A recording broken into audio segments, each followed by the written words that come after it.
Oke, selamat malam. Masih bersama saya, Bung Umar, dan juga tetap dalam podcast nasionalisme. Podcastnya anak-anak muda, khususnya di Kabupaten Grobogan. Malam hari ini kita kedatangan bintang tamu yang cukup jauh sekali. Dari luar kabupaten juga luar provinsi. Di Jawa Tengah ini kita geser ke bagian barat. Di samping saya sudah datang yaitu Teh Dini. Teh Dini Atau Mbak Dini. Atau Kak Dini. Nah, sebelum ini kita mau tanya-tanya sedikit. Teh Dini. Sebelumnya saya ucapkan selamat datang, selamat berjumpa lagi. Khususnya di dalam podcast ini. Ini baru pertama kali ya? Di sini pertama. Mungkin bisa perkenalan sedikit. Perkenalan? Ya, mengenai nama, kemudian alamat dan lain-lain. Nama, oke. Assalamualaikum warahmatullahi wabarakatuh. Saya, kalau nama asli, jangan kaget. Mau nama asli atau nama palsu? Nama asli dulu deh. Nama asli saya Yayang Dini. Yayang Dini, nama aslinya. Cuman kalau di sini panggilannya ada yang manggil Teh Dini, ada juga yang manggil Kak Dini. Jadi beda segmen, beda panggilan.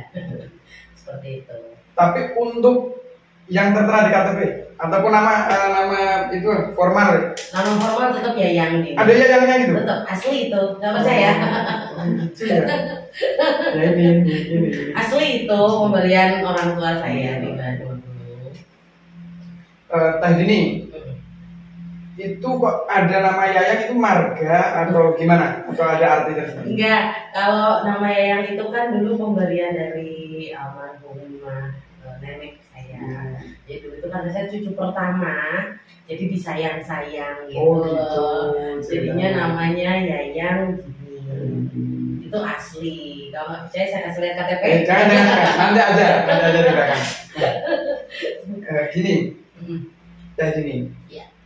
Saya dengar Teh Dini ini tidak asli Grobogan. Ya. Padahal nama Teh Dini ini sudah sangat melejit di Kabupaten Grobogan, khususnya dalam bidang edukasi terhadap anak-anak memakai boneka tangan ya. Iya. Nah, boneka tangan itu. Teh Dini ini asli Jawa Barat. Asli Jawa Barat. Jawa Baratnya? Bandung. Nah, mungkin bisa sedikit cerita Teh Dini dari Jawa Barat kok bisa sampai di Kabupaten Grobogan ini? Kalau itu mah ceritanya panjang. Singkat aja lah, nggak usah panjang-panjang. Singkatnya ya sekitar tahun 2008 lalu. Dulu itu saya menemukan seseorang yang asli sini. Lalu saya dipinang, lalu saya dibawalah ke sini. Oh, seperti itu. Tapi bukan karena studi ataupun bukan. Karir gitu, bukan ya? Bukan, awal mulanya seperti itu. Ya. Kenapa ada di sini? Ya. Sebenarnya kita sering ketemu tadi. Sebenarnya ya. Paham nggak sama wajah saya? Ya, lupa ingat sih. Cuma karena apa itu namanya? Saya mungkin sering nyamar mungkin ya, jadi lupa gitu. Pernah di Talenta, juga di Cubaba pernah kita ketemu. Pernah juga di Cubaba. Kemudian di mana lagi ya? Pernah kegiatan sama Kak Yulianto kan? Di mana waktu itu ya saya? Di teras baca pernah? Teras baca itu. Jadi sering ketemu. Itu. Gini Tadi ini memulai memainkan daripada boneka tangan itu sejak kapan? Kalau pakai bonekanya sih kayaknya baru di tahun 2015, ya sekitar 2014-2015 lah. Kalau yang pakai bonekanya ya, karena sebelumnya kan belum pakai boneka. Sebelumnya masih yang kayak one show gitu, tanpa boneka, dongengnya tanpa boneka. Kalau untuk yang dongengnya itu kita mulai di tahun 2012. Uniknya gini tadi jenengan bilang bahwasanya sebelumnya nggak pakai boneka, kemudian mulai merambah memakai boneka tangan. Iya. Berarti itu otodidak gitu? Iya. kemudian belajar dengan keadaan mengharuskan untuk ini sebenarnya harus pakai boneka gitu.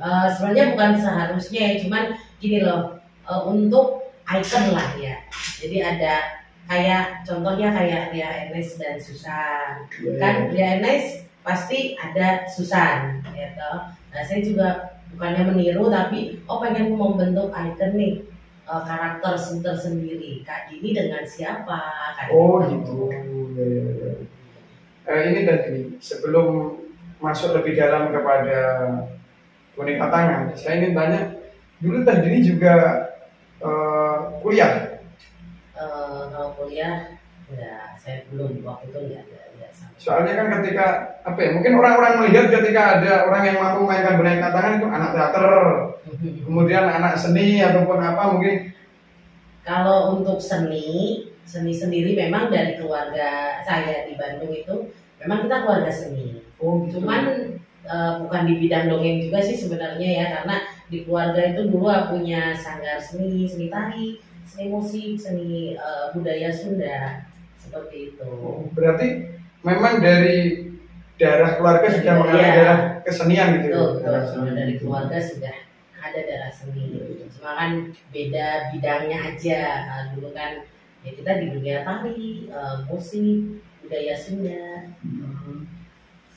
Sebelum ke boneka tangan dulu lebih fokus kemana tadi? Sebelum seninya. Ya. Kalau dulu banget waktu masih di Bandung itu sebenarnya saya nari jaipongan. Gitu. Tapi kan pindah ke sini agak gimana ya? Apa nih yang harus saya kembangkan di sini gitu kan? Akhirnya yang mempelajari lah dongeng ini atau tidak. Gitu. Kalau untuk kesibukan Teh Dini sendiri di mana sih sekarang hari ini? Saat ini ya, saya gak hanya dongeng, juga ada kelas mewarnai juga. Kelas mewarnai ya. Salah satunya di Perpusda. Ya, Perpusda Kabupaten Grobogan. Juga ada di beberapa sekolah yang kelas ekstra mewarnai. Jadi lebih ke itu ya, kayak apa sih, kayak freelance gitu ya, panggilan ekstra dan lain-lain, kemudian mengisi ruang-ruang. Tapi untuk formalnya tidak? Kalau formalnya tidak. Soalnya sering ketemu di Dobaba juga kan isi bagian dongeng dan lain-lain itu. Dongeng, outbound, atau juga MC juga. MC juga. Teh Dini ini ternyata sudah mengalir darah seni sejak dulu. Selain tari juga dongeng, kemudian boneka tangan. Hal yang paling diminati Teh Dini atau yang merasa Teh Dini hidup itu di mana? Ya saat ini di kelas mewarnai dan dongeng sih. Kelas mewarnai dan dongeng. Apalagi ya yang harus saya tanyakan ya? Ayo. Tanya aja. Saya agak grogi ya. Sebenarnya saya tadi mau ajak temen untuk ke rumah Teh Dini. Nah ini kru saya ternyata capek. Gitu. Gak apa-apa lah. Karena saya daripada gabut nggak ada kerjaan, jadi berusaha semaksimal mungkin untuk tetap produktif, ya gitu. Kira-kira begitu. Nah itu alasan aja sebenarnya. Tapi nggak apa-apa, anak muda sekarang tuh harus produktif. Apapun, hal positif harus itu. Ini dia tadi. Dulu masuk ke Grobogan itu tahun berapa? Tahun 2008. 2008? Ya. Berarti sudah cukup lama dengan ini. 14 tahun. 14 tahun ya. 14 tahun di sini. Mau 15 tahun. Awal-awal ketika di Grobogan sendiri, apa yang terbesit dari realitas penduduk ataupun realitas sosial budaya yang ada di Kabupaten Grobogan sehingga Teh Dini itu harus apa gitu? Sebelum ke boneka tangan. Sebelum ke boneka tangan ya. Jadi dulu pas awal-awal di sini mungkin memang saya rada kaget gitu ya, karena kan dari banyak sekali perbedaan antara Bandung dengan Kabupaten Grobogan. Bandung dengan cuaca yang dingin, di sini langsung pas saya pindah sini pas lagi kemarau panjang. Pas lagi kemarau. Pas lagi kemarau panjang, waduh setiap hari saya tuh kompres kepala pakai es batu. Jadi apa ya, banyak hal yang saya temukan, banyak hal yang oh saya ini harus gimana nih, di sini harus seperti apa, itu banyak sekali. Dengan seiring berjalannya waktu saya bertemu banyak teman, banyak berbagai profesi, banyak komunitas, banyak juga tempat-tempat yang saya kunjungi di sini. Jadi saya lebih mengenal Kabupaten Grobogan dengan baik lah. Karena memang ketika orang tidak mau membaur dengan baik, ya mungkin teh ini sudah kesepian, nggak pernah keluar, kemudian nggak akan dikenal seperti sekarang ini, khususnya di kalangan anak muda maupun anak-anak kecil. Anak-anak kecil itu tahu dengan tadi ini, teman-teman adik-adik ketika saya di masjid itu kenal. Tadi ini berapa saudara? Kalau berapa bersaudara? Saya cuma 2 bersaudara sih. Anak pertama? Anak pertama. Untuk adik juga perempuan? Adik laki-laki. Juga pegiat seni? Oh enggak sih, kalau di Bandung adik bekerja aja. Oh gitu.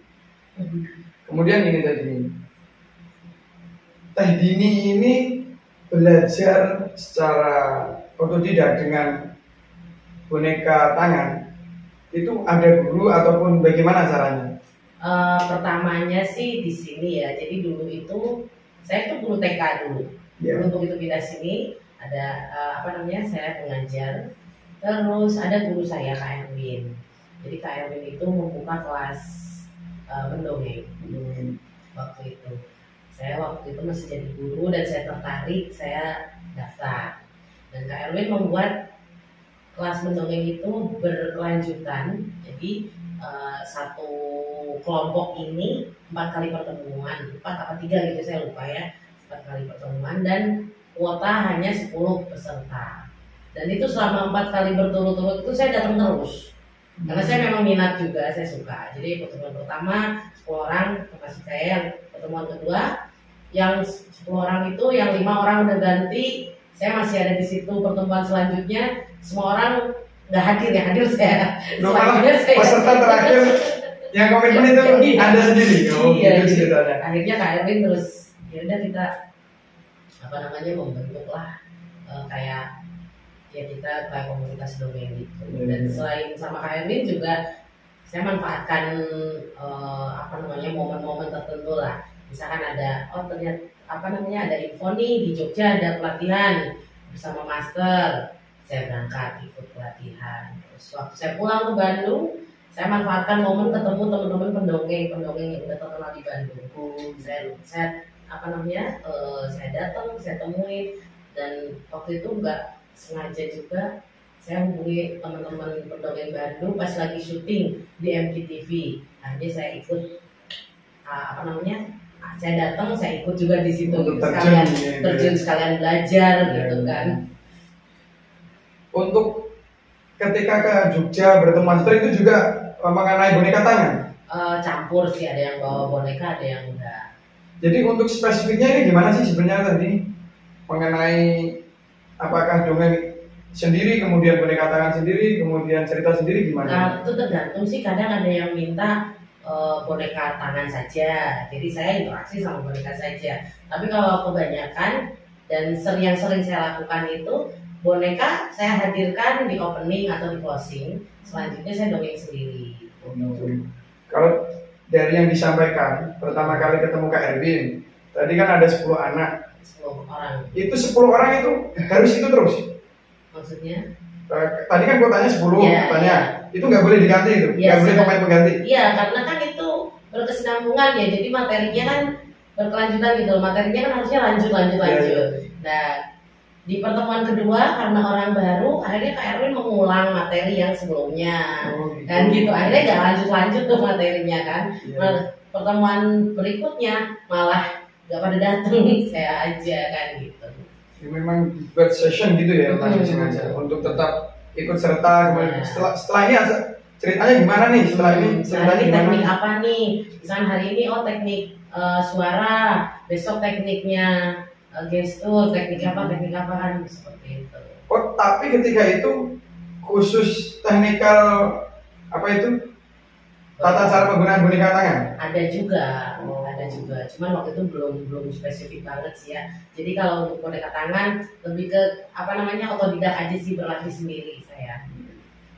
butuh waktu berapa tahun atau bulan mengenai pembelajaran untuk bisa ini namanya ya, mempraktekkan boneka tangan dengan baik? Agak lama sih ya kalau untuk boneka tangan ya, lumayan sih. Karena boneka ini kan saya berganti-ganti, dan ini saya pilih yang boneka yang sekarang ini karakter saya yang terakhir. Karakter yang terakhir. Iya, ya karena sebelumnya udah ganti-ganti boneka dengan karakter yang berbeda-beda, dan agak-agak lama kalau boneka tangan karena harus menyesuaikan ketika kita bergerak, ketika bicara, mulut boneka harus pas dengan kata-kata yang dikeluarkan gitu kan. Terus gerakannya juga. Kemudian kita biasanya kan nggak buka mulut, kayak senyum gitu aja. Kalau itu yang ventriloquist ya, kalau saya kan nggak, masih yang biasa, masih buka mulut sih. Oh, masih buka mulut juga ikut sama gerakan tangan. Sama. Jadi gerakan tangan, gerakan mulut juga gerakan tangan harus sama. Nah itu dia yang pernah saya pikirkan. Saya coba kalau lihat itu di YouTube, kok bisa boneka pakai gini, terus yang pakai mulut itu diam kan? Gitu. Itu ada tekniknya sendiri sih. Kemudian kan seakan-akan bersaut-sautan gitu. Iya. Nah itu kan yang agak gimana ini caranya gitu ya? Ada tekniknya sendiri. Itu kayak ketika kita kecil disuruh ngomong tapi tetap mulut diam. Kan nggak bisa gitu. Itu gurunya gimana sih gitu? Aduh gitu. Ya. Hari ini tadi bawa boneka nggak? Bawa. Mungkin bisa ditunjukkan nanti. Mau? Coba ini bonekanya. Kita lihat bareng-bareng. Dong, ayo keluar. Oke. Iya. Tangannya dimasukin dulu. Biar mulutnya bisa bergerak.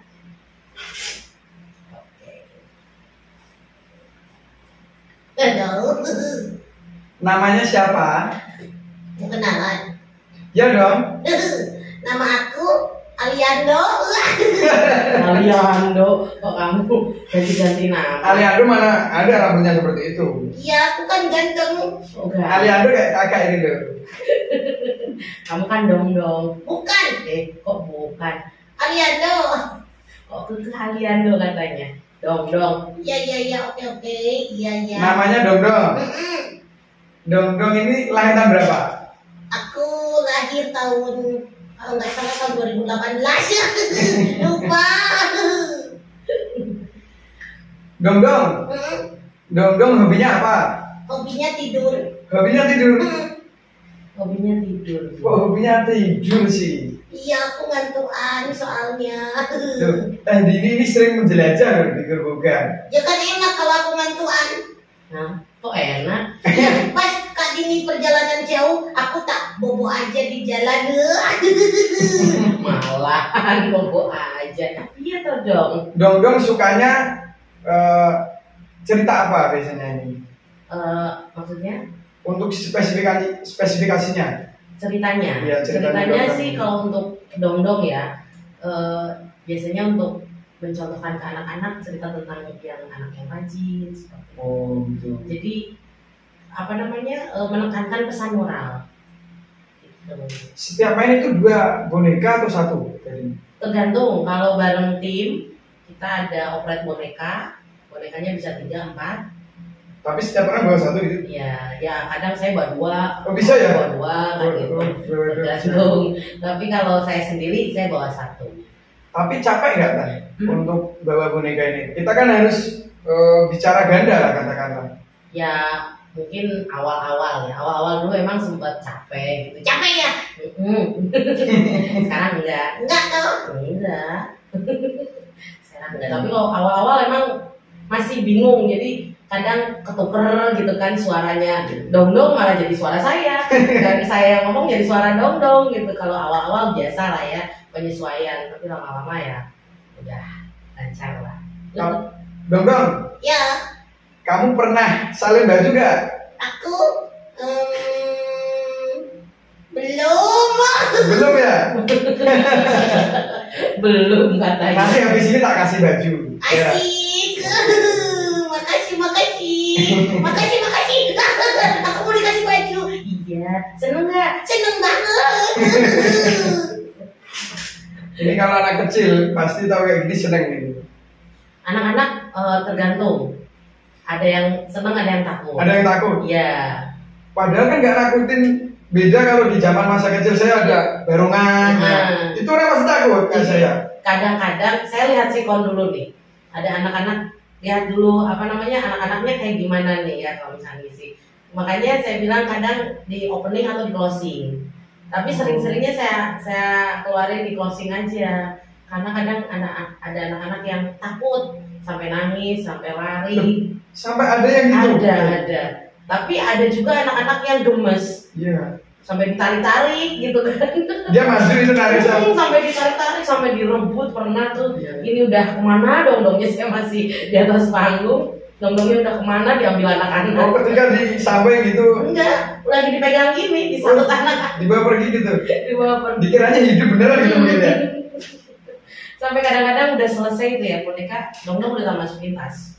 Udah saya masukin tas, udah di resleting, masih dipanggil-panggil. Hei dongdong bangun. Ternyata gitu. Seperti itu, Om Kakak Mas. Aku manggilnya apa dong? Umar. Om Umar. Ya. Kamu mau dipanggil apa? Ya Aliando pokoknya. Malah Aliando terus. Dongdong. Ya. Dongdong itu sering ketemu sama adik-adik yang TK atau yang SD biasanya. Ya, macam-macam. Macam-macam. Ada SD. Kalau SMP pernah nggak? Pernah. Pernah juga. Oh, juga gemes sama Dongdong? Iya. Nggak ada yang benci ya? Nggak ada, aku tuh dicubitin. Coba rambutku ditarik-tarik, hidungku dipencet-pencet, emangnya hidungku bel. Bisa bunyi tintong gitu ya. Gitu. Seneng nggak dong? Seneng. Seneng nggak ketemu Om Umar? Seneng nggak ya? Seneng nggak? Seneng ya? Ya seneng lah. Aku kan harus selalu seneng, gak boleh sedih. Kalau sedih nanti teman-teman yang ketemu aku juga sedih. Jadi kan aku juga harus gembira. Siap, harus gembira. Harus. Karena hibur adik-adik juga harus gembira, nggak Iya boleh dong. sedih. Pokoknya kalau ketemu aku harus gembira. Teman-teman juga harus seneng. Siap. Iya. Dongdong. Nah ini si Dongdong. Sebelum Dongdong ada sempat ganti boneka sih. Jadi pertama nyoba yang kecil dulu nih, saya kasih nama Cenul. Terus habis itu saya dapat hadiah dari temen pendongeng dari Jawa Barat, boneka juga. Cuman agak serem wajahnya. Boneka tangan juga? Dikasih. Tapi agak serem tampangnya emang. Jadi anak-anak banyak yang takut. Terus ganti lagi sama si Molly sampai sekarang masih, cuma dibawa Kak Ovi. Ya. Terus yang terakhir ya saya pilih Dongdong ini request sendiri nih. Jadi nggak yang nggak boneka yang sudah ready. Saya pesen. Pokoknya pengennya modelnya seperti ini. Kulitnya hitam, matanya agak ngantukan gitu, rambutnya keribu. Berarti ini request desain sendiri gitu? Ya. Kalau yang lain beli jadi memang? Kalau beli jadi, yang lain beli jadi. Kan kalau beli jadi kan standar ya, modelnya seperti itu dengan warna kulit yang putih, terus matanya ya dibuat biasa gitu kan. Untuk pesennya di penjahit biasa apa khusus boneka? Khusus boneka. Di Gerobokan ada? Di Bandung. Di Bandung? Iya, ini pesennya juga di Bandung. Semua boneka saya pesennya di Bandung. Di Bandung. Iya, si Molly juga pesennya di Bandung. Semua boneka yang saya punya dari Bandung. Untuk harga jadi sama pesen itu mahal mana? Mahal pesen. Iya. Di Jawa Tengah tidak ada yang buat? Semarang kah? Solo? Kayaknya di daerah Solo ada sih ya, cuma aja belum pernah. Karena ya udah langganan saya ini yang di Bandung. Gitu. Kalau di teman-teman Gerobokan sendiri ada yang buat nggak? Mencoba membuat lah katakan. Belum ada kayaknya. Belum ada. Iya. Berarti masih pesen semuanya. Masih.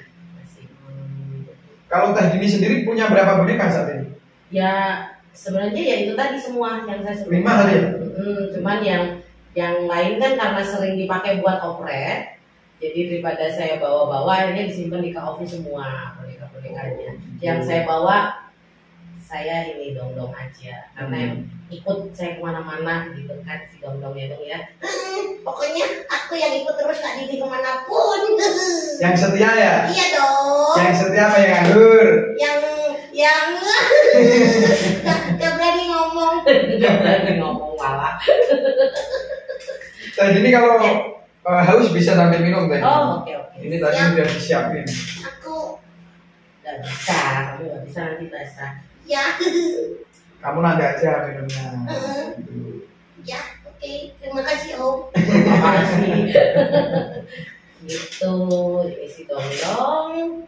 Untuk di Kabupaten Grobogan sendiri tadi ini, ada banyak kah giat boneka tangan?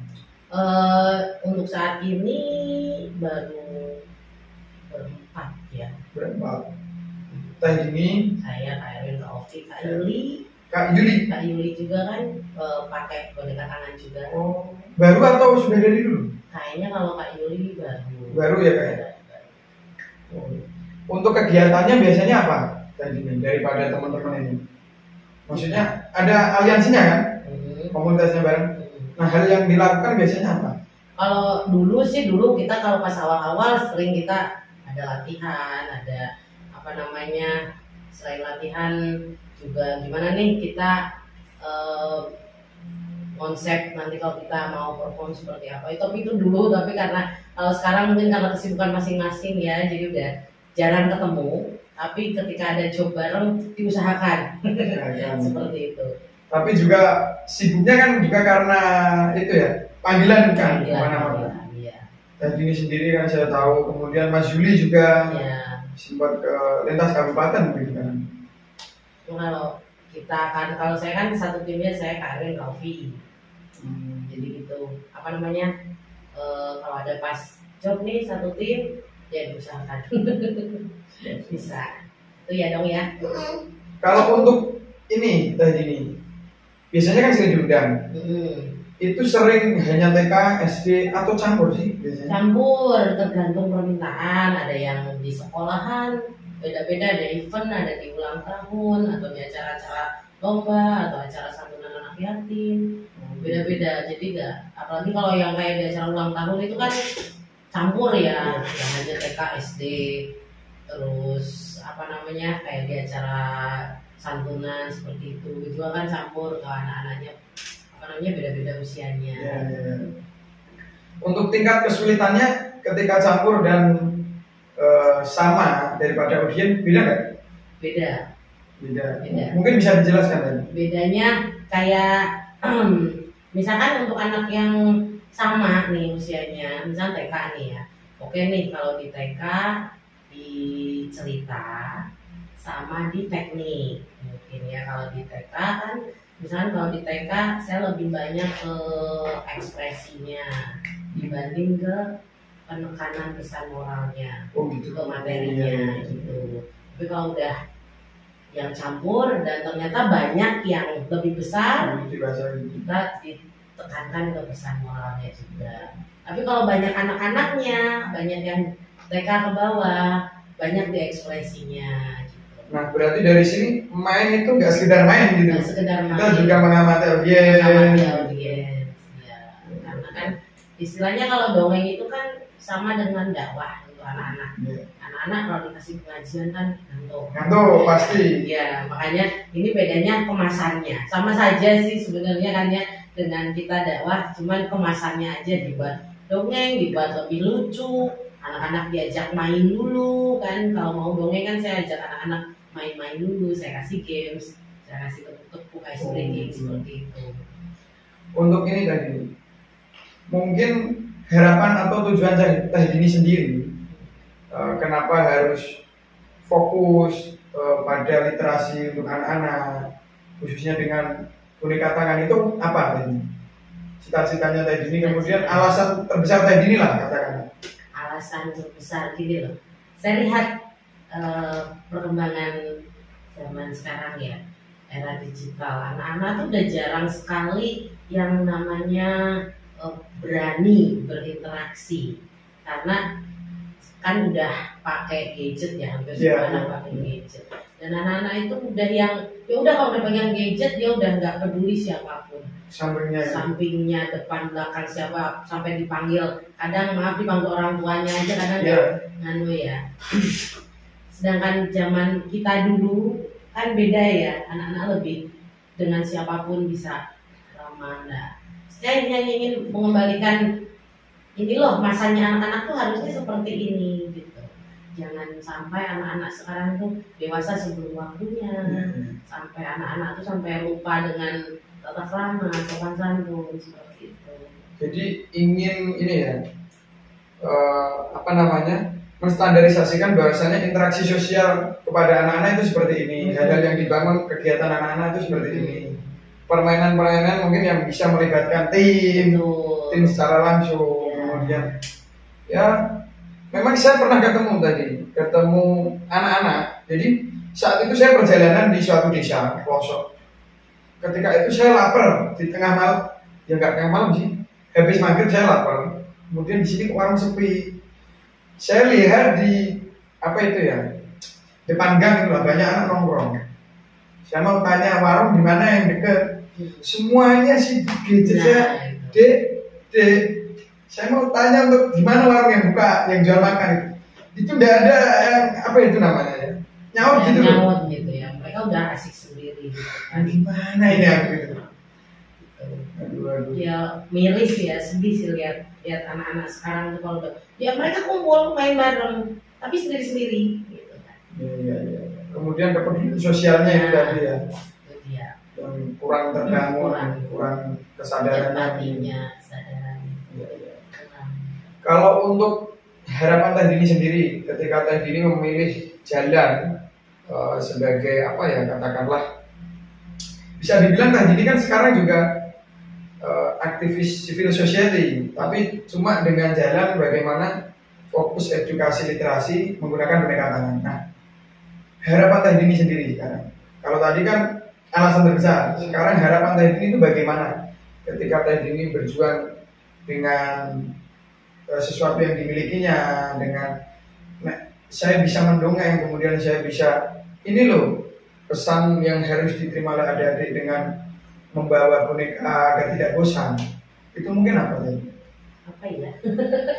Mungkin untuk ini, untuk pemuda saat ini. Untuk pemuda ya maksudnya apa ya, untuk pemuda ya ayolah kita bergerak bersama-sama, nggak usah gimana ya, kalau sekarang kan macam-macam ya, ada anak muda tuh yang ada yang produktif, ada yang enggak. Jadi ya ayolah kita bergerak, kita jalan bareng bergandengan tangan untuk sosial, untuk perubahan yang lebih baik. Jadi ya kita lihat sekitar, jangan lihat diri sendiri aja. Terlebih-lebih mungkin kalau kamu punya apa, saya punyanya ini, mari kita kolaborasikan. Apalagi punya bakat yang positif itu ya, dikembangkan. Kalau untuk ini tadi nih, diundang paling jauh gimana tadi? Paling jauh mana ya? Pacitan pernah. Lembang juga pernah. Jogja. Wah, ini juga lintas kabupaten ternyata. Itu saya nggak tahu, mungkin saya sendiri ya kan. Ya. Semarang sering, terus Pati pernah. Tapi rata-rata untuk undangan itu memang untuk anak kecil gitu? Iya, anak-anak. SMP lah gitu? SMP ke bawah? SMP ke bawah. Ya, SMP ke bawah. Loh, tadi kok sampai jauh sampai Pacitan, Rembang, kemudian Jogja dan sekitarnya. Ketika menghadiri acara itu naik apa tadi? Ya kadang naik motor. Sendiri. Sering itu kalau ke Kudus motoran sendiri, Kudus Semarang. Penuh perjuangan ini berarti. Perempuan kemudian sendirian. Di sana juga tidak langsung tidur gitu. Enggak. Di sana kita masih harus bergerak gitu. Ya, makanya datangnya harus lebih awal biar bisa istirahat dulu. Ini tadi hal yang paling berkesan tadi ini ketika mengisi itu apa? Banyak banget kalau yang berkesan.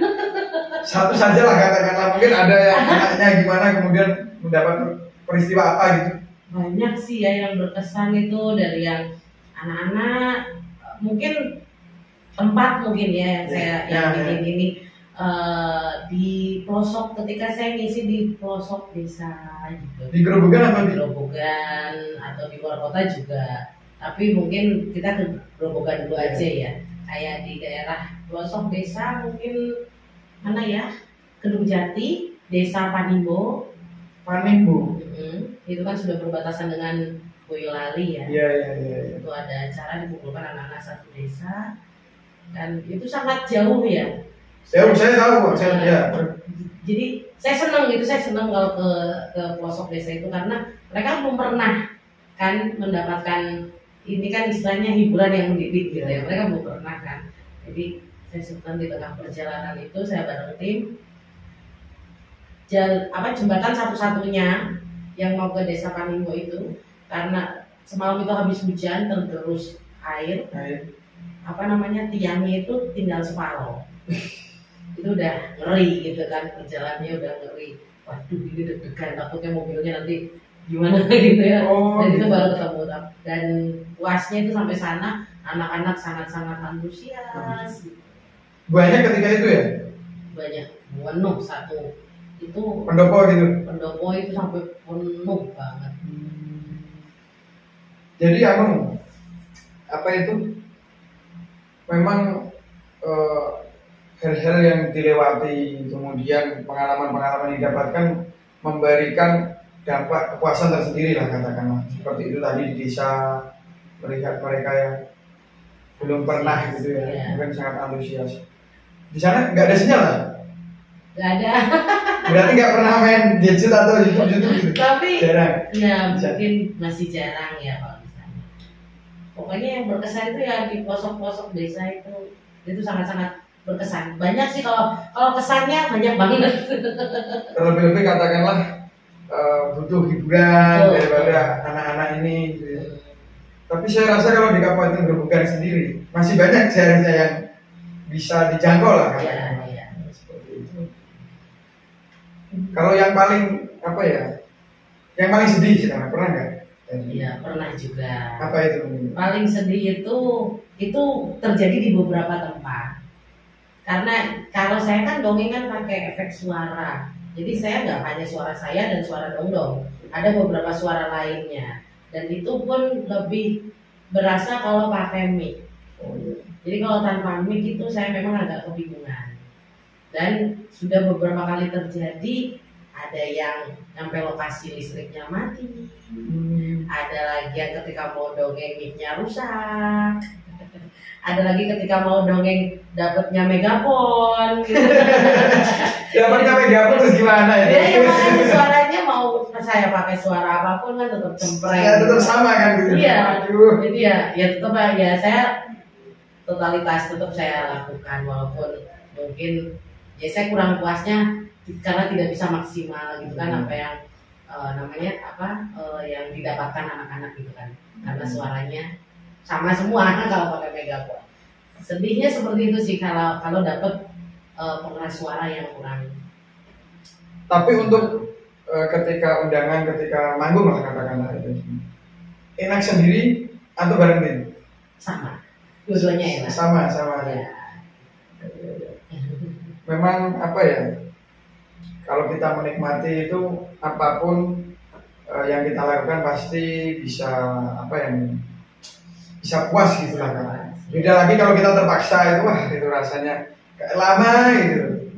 Cuma tadi saya nggak bisa bayangin ketika memang dongeng banyak kemudian memakai beberapa suara nggak main gitu ya sulit. Itu agak-agak ya susah gitu dengan tanpa pengeras suara atau pengeras suara yang kurang maksimal gitu kan, harus ekstra lebih gitu. Jadi ketika saya pakai suara ini suara dongdong kan Kalau suara dongdong kan tanpa mic juga nggak apa-apa. Suara kakek-kakek gitu, jadi kakek-kakek. Jadi kakek harus gimana? Kayak gitu, suara bapak-bapak. Gimana nih? Itu kalau tanpa suara, pengeras suara kan juga kurang mengenal gitu kan. Iya kurang mengenal lah. Ini kan hanya lingkup kecil tuh. Kalau pakai mic kan nanti suaranya jadi kedengeran ke semua gitu kan. Berarti kayak Teh Dini sendiri ketika praktek seperti itu harus mengingat-ingat tekniknya gitu. iya. Teknik bicara seperti ini suara dongdong katanya. Oh gitu. Selain dongdong suara siapa lagi tadi? Ya itu tadi saya biasanya yang sering saya pakai yang bapak-bapak, yang kakek-kakek, bapak-bapak, atau suara kecil yang kayak gini. Oh gitu. Jadi bisa jadi anak-anak. Jadi kakek-kakek. Jadi bapak-bapak. Ya. Tapi kalau untuk niru salah satu orang itu bisa nggak Teh? Kalau salah satu sih kayaknya belum. Tapi bisa lah ya ketika memang dilatih. Kalau dilatih sih pasti bisa. Ya. Mungkin itu sih Teh. Saya sudah cukup banyak tanya ini ke Teh Dini. Saya sudah cukup banyak tanya, kemudian sudah ganggu waktunya dongdong istirahat. Enggak apa-apa, aku sedang diganggu kok. Bukan bangun lagi. Udah aku bobo lagi. Nggak usah. Nanti kamu kalau bobo nggak bisa nyanyi dongdongnya. Tapi nggak apa-apa. Tapi satu dongdong, ini pertanyaan untuk dongdong saja. Dongdong pernah mimpi ya? Kasih tahu nggak aja. Emang kamu pernah ngimpi? Enggak. Nggak pernah kan? Nggak pernah ngimpi. Emang kamu bisa ngimpi? Enggak. Itu berarti tidurnya dikurangi dongdong. Harus semangat. Ya oke. Siap. Pasti aku semangat. Nah, Karena aku bakal ketemu lagi teman-teman yang hebat-hebat. Iya. Pokoknya. saya dengar juga nanti kan bakal tampil di 17 Agustus. Iya. Teh Dini sama dongdong. Iya dong. Oke. Sama aku dong, sama siapa lagi? Tadi nggak boleh sama orang lain. Posesif Nggak boleh gara-gara. Nggak boleh galak-galak ya, yang bagus ya. Ya oke. Nanti nggak punya teman. Aku kan anak baik. Iya, kalau anak baik nggak boleh marah-marah. Jadi mungkin itu. Terima kasih banyak untuk Teh Dini sudah berkenan hadir dalam podcast nasionalisme namanya Teh Dini ini. Oh iya. Podcastnya anak-anak muda. Oh iya. Nah, Sip. di sini saya akan sedikit menyimpulkan bahwasanya Teh Dini ini adalah salah satu aktivis civil society yang dimana dia bergerak di bidang seni, khususnya yaitu dongeng dan juga boneka tangan. Mungkin nanti teman-teman yang punya acara atau hajat bersama anak-anak ataupun ingin mengenalkan kepada anak-anak di lingkungan sekitar yang memang kondisinya saat ini mulai cenderung apatis ataupun empatinya berkurang gitu ya Teh Dini ya. Iya. Karena itu tadi adanya globalisasi lah katakanlah. Memang bagus akan tapi jangan sampai kita tergerus oleh arus globalisasi. Maka dari itu kita harus pandai-pandai memilah dan memilih akan bagaimana nantinya kita bisa menjadi pemuda-pemuda penerus bangsa yang memang bisa meneruskan cita-cita para pendiri bangsa. Nanti kalau mau ketemu ini ya, kalau mau ketemu di 17 Agustus ya tadi. Iya. Nah, saya dapat bocoran di mana ya? Di mana ya? Di mana ya? Ini nanti aja lah kita kasih tahu. Rahasia. Mungkin itu semangat untuk teman-teman, semangat juga untuk Teh Dini dan dongdong. Oke, siap. 17 Agustus ya dongdong. Oke. Merdeka. Merdeka. Oke, terima kasih. Dadah. Dadah.